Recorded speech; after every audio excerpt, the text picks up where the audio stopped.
আসসালামু আলাইকুম প্রিয় ভাই বোনেরা। আজ আমি আপনাদের শোনাতে যাচ্ছি এমন একটি কাহিনী যা শুধু ইতিহাস নয়, বরং মানবজাতির জন্য আজও বড় একটি শিক্ষা। এটি হলো ফেরাউন ও হজরত মুসা আলাইহিস সালামের গল্প, যেখানে দেখা যায় অহংকারের পরিণতি এবং আল্লাহর কুদরতের প্রকাশ।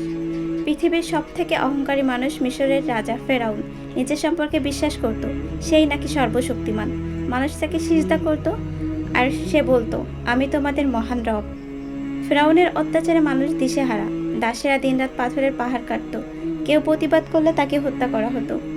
এই অন্ধকারের সময়ে আল্লাহ পাঠালেন একজন নবী, হজরত মুসা আলাইহিস সালামকে। আল্লাহর পক্ষ থেকে মুসা আলাইহিস সালাম মিশর বাল্যকালেই আল্লাহ তাকে একটি বিশেষ কৃতিত্ব দিয়েছেন। তিনি বাকপটু ছিলেন না, কিন্তু সত্যবাদী ছিলেন। আল্লাহ তাকে আদেশ দিলেন, ফেরাউনের কাছে যাও, বলো, হে ফেরাউন, তুমি আল্লাহর দিকে ফিরে আসো। মুসা আলাইহিস সালাম ভাই হজরত হারুন আলাইহিস সালামকে নিয়ে ফেরাউনের রাজপ্রাসাদে গেলেন। তোমরা দুইজন মাত্র লোক, আমাকে বলো আমি ভুল? আমার হাজার হাজার সৈন্য সম্পদ আছে। মুসা আলাইহিস সালাম আল্লাহর কুদরতের লাঠি ফেললেন। এটি মুহূর্তে বড় সাপ হয়ে গেল। সব জাদুকর হতবাক, তারা সিজদায় পড়ে গেল। আমরা বিশ্বাস করি মুসার রবের প্রতি। ফেরাউন প্রচণ্ড রেগে গেল। সে ঘোষণা করল, মুসাকে হত্যা করো, তার অনুসারীদের বন্দী করো। মুসা আলাইহিস সালাম তার অনুসারীদের নিয়ে রাতের অন্ধকারে পালিয়ে গেলেন।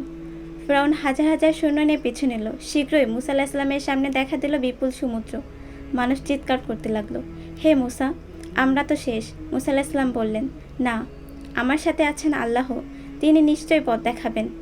ঠিক সেই মুহূর্তে আল্লাহর আদেশ দিলেন, তোমার লাঠি দিয়ে সমুদ্রে আঘাত করো। মুসা আলাইহিস সালাম লাঠি আঘাত করতে সমুদ্র দুই ভাগ হয়ে গেল। মাঝে তৈরি হলো শুকনো রাস্তা। মানুষ বিস্ময়ের সাথে হাঁটতে হাঁটতে পার হয়ে গেল। ফেরাউন তার সৈন্য নিয়ে সমুদ্রে ঢুকে গেল, কিন্তু তারা মাঝপথে পৌঁছাতেই সমুদ্রে ভেঙে পড়ল। ফেরাউন ঢুকে যেতে যেতে চিৎকার করলো, আমি বিশ্বাস করলাম মুসার রবকে, কিন্তু সেই মুহূর্তে তা গ্রহণ করা হলো না। ছিল শুধু মৃত্যু ভয়ের তওবা।